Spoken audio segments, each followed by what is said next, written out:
여러분 안녕하십니까? 다시 찾아주셔서 감사합니다. 저번 시간에 제가 서울에 와서 첫 지하철을 타던 이야기 해드렸습니다. 바닥에서 기는 법을 확실하게 배우며 제가 도착했던 곳이 잠실 롯데호텔이라고 했습니다. 제가 왜 갔을까요? 라고 끝냈으니 그 이야기 계속해서 하려 합니다. 주성아TV는 구독, 좋아요도 좋지만 끝까지 봐주시면 더욱 힘이 납니다. 대성공사 딱 들어가면 조사가 시작됩니다. 거기서 조사받고 북으로 다시 간 탈북자가 몇십 명은 넘으니 20년 전 조사 방법은 비밀도 아니죠.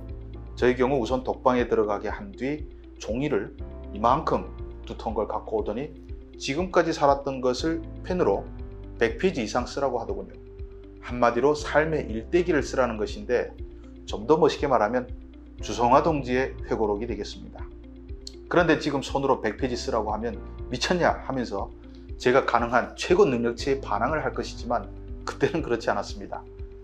북에서 배운 것을 그때 아주 요긴하게 써먹었습니다. 제가 북에서 공부만큼은 자신 있었던 사람인데 공부할 때 모든 것을 손으로 필기했습니다. 대학 때 시험 기간이라도 되면 밤새 남의 학습장 한 권 베껴 쓰는 것은 일도 아니었죠. 100페이지 우습죠? 100페이지면 소설 하나 나올 분량인데 그걸 이틀인가 다 써버렸습니다. 지금 생각해봐도 그때의 저는 필사 능력치가 대단했던 것 같습니다.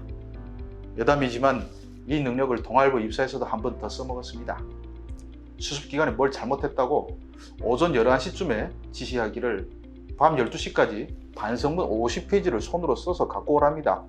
12시간 만에 50페이지를 쓰라는 건데 국정원 조사에선 일대기라도 쓸 것이 있지 이건 그냥 내가 이거 잘못했던 것 같습니다. 다음에 잘하겠습니다. 이 몇 줄이면 될 일을 어떻게 50페이지나 반성하며 채웁니까? 그런데 이때 북한에서 맨날 생활총화하며 반성하고 호상 비판했던 암울한 과거가 도움이 됐습니다.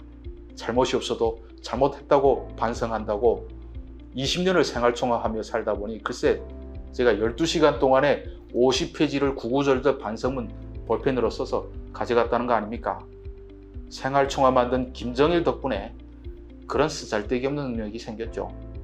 요새 언론사 수습들이 힘들다고 그러는데 라떼는 말이야 너네 12시간 동안 손으로 반성문 50페이지 쓴 놈 있으면 나와봐. 지금은 제가 감으로만 느끼지만 그 능력이 쓸데가 없어 퇴화된 것 같습니다. 잘된 건지 안 된 건지 모르겠지만 말입니다. 아무튼 그렇게 써서 낸 것을 토대로 조사실로 매일 불러 추가로 캐묻고 나중에 거짓말 탐지기 조사까지 받았습니다. 그런데 국정원도 일을 열심히 잘 안 하는 것 같아요. 제가 그때 조사받으며 김일성대 외문학부 강자장 이름이 뭐고 당비서 이름이 뭐고 청년동맹 비서 이름이 뭐고 다 이야기했겠죠. 통일부에서 북한 인명록이라고 매년 발행돼 나오는데 김일성대 외문학부 인명록에는 19년 전에 제가 말한 그 이름들이 여전히 올라 있습니다. 아니 그 사람들이 지금 있겠어요?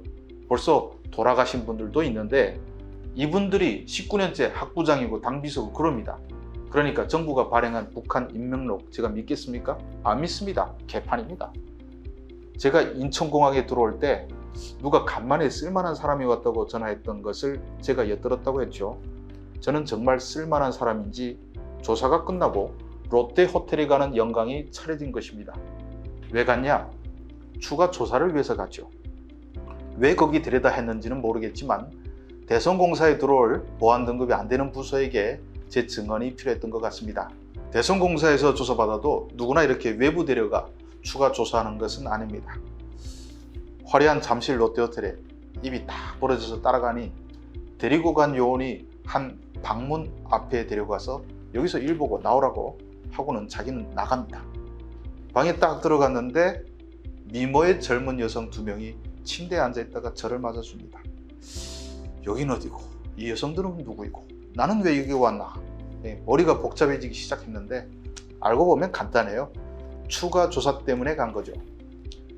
그때 거길 아지트처럼 썼는지 아님 조용한 장소로 호텔방을 선정했는지 그런 거겠죠. 이 여인들은 서울에 와서 제가 처음 만나 대화를 했던 한국 여성들이었습니다. 친절했고 상냥했고 피부도 뽀얗고 예뻤고 늘씬했고 서울 말씨마저 간드러지게 죽여줘요. 창가에 앉아 밖을 내다보니 발 아래에는 롯데월드가 무릉도원처럼 펼쳐져 있어 경치도 끝내주고 그야말로 구름 위에 앉은 기분이었죠. 뭘 물어봤던지도 하나도 기억이 안 납니다. 그런데 조사가 끝난 뒤에 던진 단 한마디에 기분이 싹 날아갔습니다. 조사 다 마치고 생글생글 웃으면서 어때요? 한국 누나 예쁘죠? 이러는 겁니다.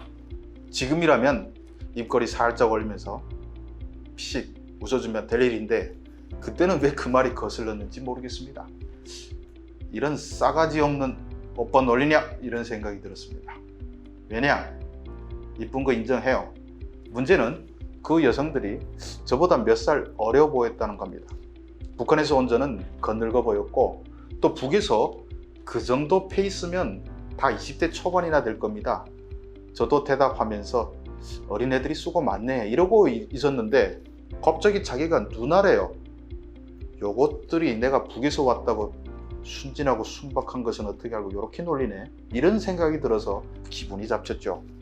그때는 민증 까 이런 말도 모를 때고 민증 본 적도 없고요. 아무튼 누나란 이야기를 들은 다음부터 이들이 보이는 친절은 다 놀리는 것처럼 받아들여졌습니다. 그리고 북한 남자의 자존심을 언제 어떻게 보여야 멋있을까, 이런 생각이 계속 머리에 떠올랐죠. 물론 나올 때까지 보여주진 못했습니다. 예쁜 여성 앞에서 모지지 못한 것이 자고로 남자란 존재들이 갖는 약점 아닙니까? 나중에 예쁜 여성들 너무 많이 봐서 그때 만난 여성들은 이젠 얼굴도 생각이 나지 않습니다. 그들이 국정원 직원이었는지 아니면 산하 연구기관 직원들이었는지 전혀 모릅니다. 여전히 북한 분야에 종사한다면 이 유튜브 볼지도 모르겠는데 한 명이라도 봤으면 좋겠네요.